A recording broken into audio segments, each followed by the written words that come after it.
We're going to do the musculoskeletal assessment today. I'm going to have you walk to the other side of the room and back for me.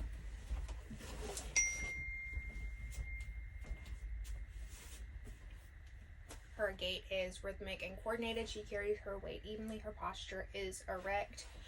Her feet are in a outward position, or a straight forward position. Toes do not deviate outward or inward. Next, we're going to go into her jaw. So I'm going to place my fingers here, check for any popping or clicking. Can you open and close for me, side to side? All right. And then can you push your jaw outward and then back in? All right. Cranial nerve 5, which is the trigeminal, is intact. Then we're going to go into her spine. Turn this way for me. So we'll feel all the way down her cervical spine, making sure all the way down the spine, making sure you can feel all the processes.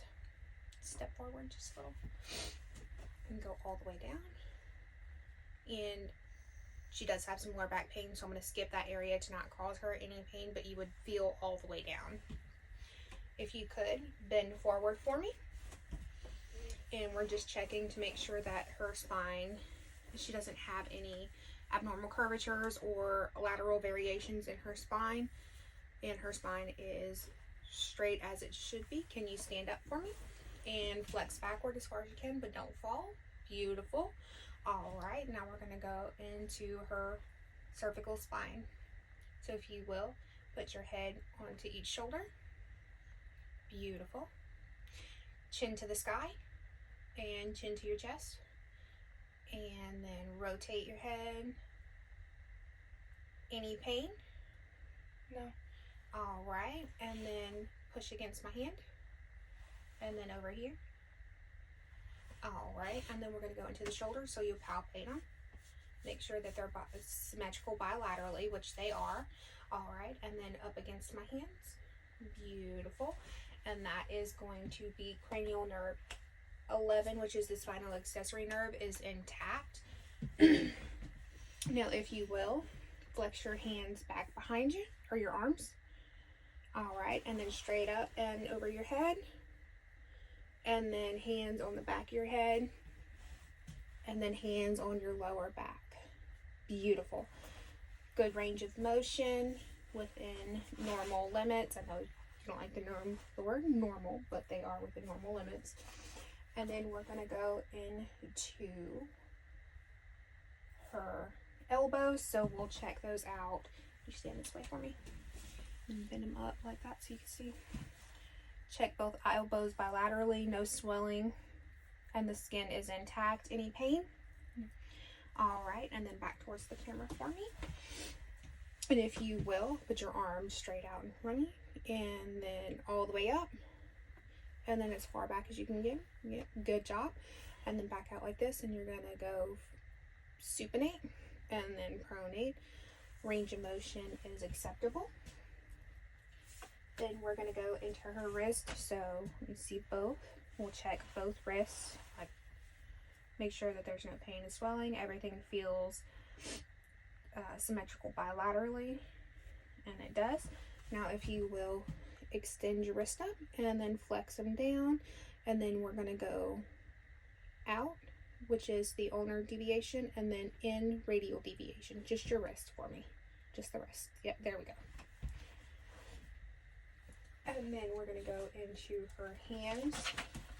So again, we're going to feel those to make sure they're with no pain in any of the joints, because you can have pain in just a specific joint. Any pain in your thumbs, any of the fingers? All right, can you flex your fingers down and then hyperextend them, and then abduct and then adduct? Good job. Your thumbs in. Good job. And then we're going to go to your hips. So first thing I want to do is inspect and palpate to make sure that they are symmetrical bilaterally, and they are. And then if you will, hop right up here and we'll do your range of motion for your hips.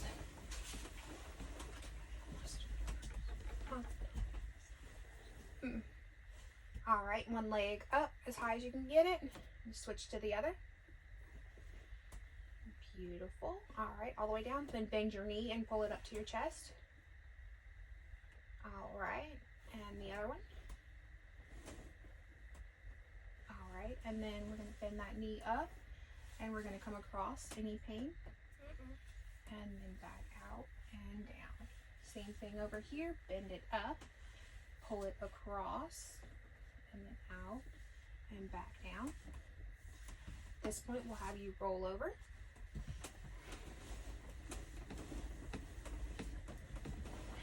And lift one leg up as high as you can. Now switch. All right, and then can you sit and have your legs hang over the edge for me? We're going to check her knees, so we'll feel them bilaterally to make sure that they're the same. There's no swelling or pain. No swelling or pain. All right. Stand up, and then I'll be set back down for you so you can ankles. So then I'll have you extend your leg as much as you can out in front of you, one at a time, and then back up to your butt, and then down. And the other one. All right. And the range of motion is the same bilaterally. And then hop up here and we'll do your feet and ankles. All right. So you're going to palpate bilaterally to make sure there's no pain or swelling. Toes are cold. All right. Point your toes and your whole foot up towards you and then down towards the floor. All right. And then your pinky toes, turn them in. And then big toe out. And then that's it.